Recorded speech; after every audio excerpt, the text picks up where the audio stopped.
जनसंवाद खबर में आपका स्वागत। घोसी के सोनमा में साग से कई घरों में कोहराम फूड प्वाइजनिंग बना कारण। दरअसल घोसी थाना क्षेत्र के सोनमा गांव से बड़ी खबर सामने आ रही है, जहां साग खाने से 1 दर्जन से अधिक लोग फूड प्वाइजनिंग के शिकार हो गए हैं।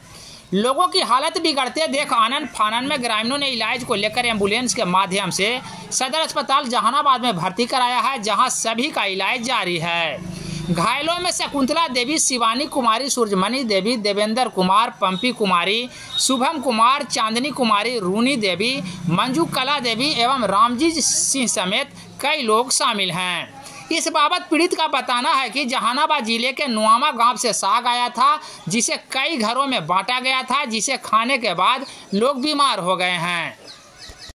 कि परसों मैंने एक लड़की की शादी है नुआमा से, वो अपने नैहर सोनमा हुआ। सोनमा में खेसाड़ी के साग बना के जो होता है सो भेज दिया।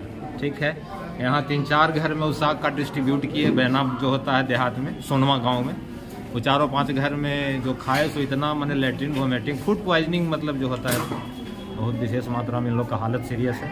कितने लोग? करीब 7-8 लोग, 4 फैमिली में है। क्या नाम हुआ आपका? मेरा नाम संजीत कुमार हुआ। हम पंचायत समिति हैं परामर्श। लोग अपने घर पे ही साग खाते हैं? नहीं, नुआमा एक गांव है, नुआमा से साग आया था बन के खेसाड़ी का। कौन भेजा था वहाँ से? वहाँ से सोनमा की लड़की की शादी है वहाँ। अच्छा। वही अपने घर से बना के। क्या मतलब कितने लोग की तबीयत बिगड़ी है? करीब 4 फैमिली में डिस्ट्रीब्यूट हुआ था गाँव में आके। अच्छा। सभी को इलाज के लिए लाए हैं? हाँ, सभी को इलाज के लिए जहानाबाद लाए हैं। कैसा कंडीशन है?